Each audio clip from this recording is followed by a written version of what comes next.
Hey guys, it's Mathel here once again. Merry Christmas, and I wanted to talk to you about crafting in PoE in 3.9. There has been quite a lot of new additions to the crafting scene, and I kind of wanted to just go over what the new influence stuff means, how you can kind of craft around it, what other people are doing, and how you can go about crafting some pretty big items these days, just because it's a bit overwhelming and there's a lot of new information to process with the new influences and how you kind of tackle each item. And then as well as that, I do want to talk about the new character I'm playing, which is a Power Siphon Barrage Wander. Now, to start with, what are influence items? Because if you're unaware, they are the new type of shaper or elder influence on items, which essentially just mean they have a different sort of background to them, slightly different coloration or something, and it means that they can roll new different types of item modifiers. So for example, each and every one of these you find off of the guardians that you kill will have a new mod on them. So for example, let's go with these. They have physical damage over time multiplier. If you hit Alt, you can see that, and that says of the hunt. That's because it's a hunter item, and it has lots of different mods that can be rolled there that are hunter specific and will only appear as a hunter mod. So you can then go ahead and keep rolling them and try and get your desired outcome, and it is pretty overwhelming because there's 4 new influence types, lots of different mods. Some of them are similar to what Elder and Shaper used to have, but most of them are pretty new and all have different combinations. So when you now approach an item and you want to start crafting things, the website I currently use is PoEDB.tw, and you can see here that basically what you do is just click whatever you want. So let's say you want to craft a glove slot. You hit glove, int, and then for every single crafting slot, I basically have to approach it this way and go, what's new? What can I do? Which type of influence do I want? So you go down, you check out the prefixes for Crusader, the prefixes for Redeemer, Hunter, Warlord. If you don't like any of those, you check out the suffixes for all of those, and you might want to target craft one of these mods. Quite often, if you're a damage over time build, you're definitely going to want something like this on your gloves, like I just did with my bleed character. So you want to then try and craft around this specific mod, the physical damage over time multiplier. Go hunting for it with lots of alterations, chaos, however you want to craft it. And you can see that there's quite a lot of new things. And like I said, for just about every single slot out there, it's all kind of overwhelming. And you have to basically reference these types of things just to check exactly what you can do before you proceed with your craft. So currently, for example, with the clip you saw at the start of the stream, there are Tailwind boots that are pretty popular now. Everyone wants to try and get one of those. It's a hunter base. It is a suffix, and you can see here that it says you have Tailwind if you have dealt a critical strike recently. And if you look at the Deadeye Ascendancy, essentially that means 10% faster everything. Faster movement speed, faster attacks, and it's pretty damn nice to have on a boot because traditionally boots cannot put on much DPS towards your build. It's mostly movement speed and life or resists.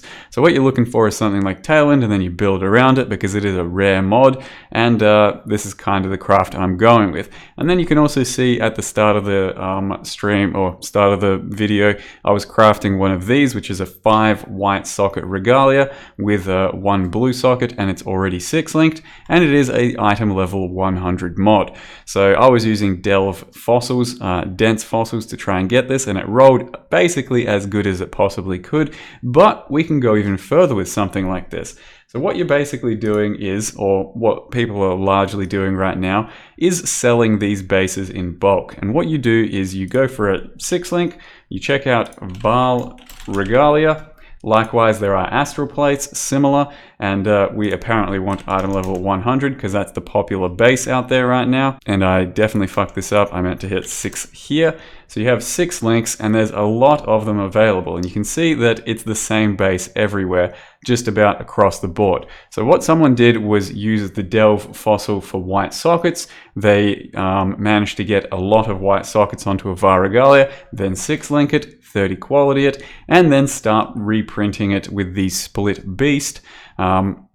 which lets you split an item in two, and if it doesn't have any influence, you're allowed to do that. If it has some Shaper influence, Elder influence, or anything else, you're not allowed to split it, and thus you can't dupe an item like that. Now, before this patch, that sort of shit didn't really matter too much, because typically you wanted some influence on an item, so you didn't really want to start with an item like this. But now you can actually start with this, because you grab yourself a neat little base like this one for 3 exalts, already 6 link, lots of white sockets, very flexible. You can then go ahead and start crafting it to be something like my current item, and once it's at that stage, you slap on one of these new bad boys, a Crusader, Hunter, Redeemer, or Warlord's Orb, and it will add influence onto that item as well as an actual mod. So let's say I currently want some additional critical strike chance. We go ahead and buy ourselves, hold on,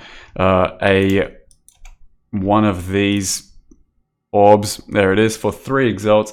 It then adds Hunter influence and a new Hunter mod to a rare item. So currently you can see that I have all full prefixes on this item. I have 1 spare suffix, and it's not a Hunter item. If I then exalt the chest with that orb, it gives me my last suffix as a Hunter suffix. There's a few to choose from, and it still does depend on rarity and all of that. And it will then also give it the Hunter influence throughout the entire item. So if I then want to reroll the item, it's now a Hunter influenced 6-link Var Regalia, but if you're trying to target one specific mod, like I'm saying you might want to, it's a good idea to start your craft out like this and get a really good item and then slam it on afterwards. But if you want lots of different mods and want to keep things kind of flexible, before you even start your craft, you can put the Hunter mod on there. And what we're doing is then starting with a 6-link, eye level 100, almost fully white socket, Var Regalia that's Hunter modded, and that costs you currently in the market 6 exalts, which is a pretty good deal to be fair, because that's basically the best crafting base you could possibly get, and sky's the limit from there. Likewise, people are doing this for astral plates, and you can do this for all kinds of different items, just having a nice base to start with and then adding a mod on afterwards, and depending on luck you might get something really good. So that's just a little taste of all the different stuff you can now do with the influences, and the Awakener orbs can add 2 influences onto an item, or a second influence onto an item rather, and that gets things quite a bit crazier because there's a lot more mods in the pool, and you can combine some pretty crazy ones. So the crafting landscape really has changed for the more confusing, but also possibly for the better, and we'll go over some more of my gear in just a minute as to how I've done other things, but so far that's basically the only new stuff I've tackled for my past few characters, just looking at influences and then seeing if I can craft around a mod or 2. And now the second part of the video I wanted to show you was tackling and trying to build a Power Siphon Wonder, which since Barrage support has come into play has become quite a bit more interesting for single target.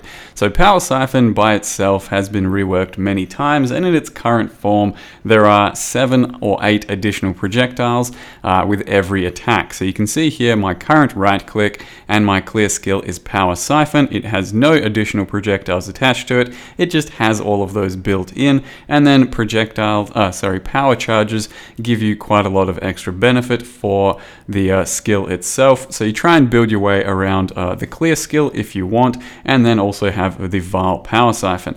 However, with the Barrage support, it can now also be a very potent single target. So you can change your Power Siphon to no longer just simply attack lots of enemies at once, but it can then turn into a narrow line, and you can single target focus fire your barrage. So the strategy we're going with here is clearing with 1 Power Siphon or a kinetic blast, like seen here, and then 6-linking a single target setup with barrage attached to it. So barrage will turn your skill into a focus fire, but it will also give you a lot of extra additional projectiles. By default, it gives you 3 extra. The Power Siphon itself gives another 8 at level 21, so we're left with 14 projectiles without including any other projectile scaling from something like a Helm or Dying Sun, and you have just huge amounts of extra single target this way, and it's probably the only real viable way of doing things with Barrage right now. You have to have a lot of extra arrows or projectiles to make it viable, viable because the 60% damage drop off is rather huge and pretty just build breaking. So if you don't have a lot of extra projectiles, Barrage will feel pretty bad, and that's possibly what we ran into with the explosive arrow character. But on this one, just by default, pairing the two skills together, you have quite a lot of additional single target, and then Val Power Siphon and actual Power Siphon itself are still pretty nice and potent clears, as you can see with some of these little Legion encounters, which hasn't really changed for the skill. In the past few leagues, it's been very nice as a Val Power Siphon clear, but you don't have to use Power Siphon for clear. You can just simply throw in Kinetic Blast, which has been a beast for leagues and leagues and leagues and still is, but we're trying to make a full Power Siphon character. So the idea that I really just wanted to explore and share with you guys was Power Siphon attached to Barrage, because that should be a rather potent single target and give you a lot of extra projectiles to fuck around with, and it might potentially be the new wanding single target of choice, even though you can do still plenty of other things like actual Barrage, Frenzy, maybe Elemental Hit still, which should be a good build from my last league's Elemental Hit Wander. But I just wanted to show you what I've been working on and a little bit of Barrage interaction. But as well as that, you can still see Val Power Siphon, one of the nicest buttons in the game to press. It is, however, yet again not for the faint of computer. It will lag the shit out of your screen, just like a Val Ice Nova on a lot of these Legions does. It is mostly a novelty though, you don't have to be building around this or pressing it.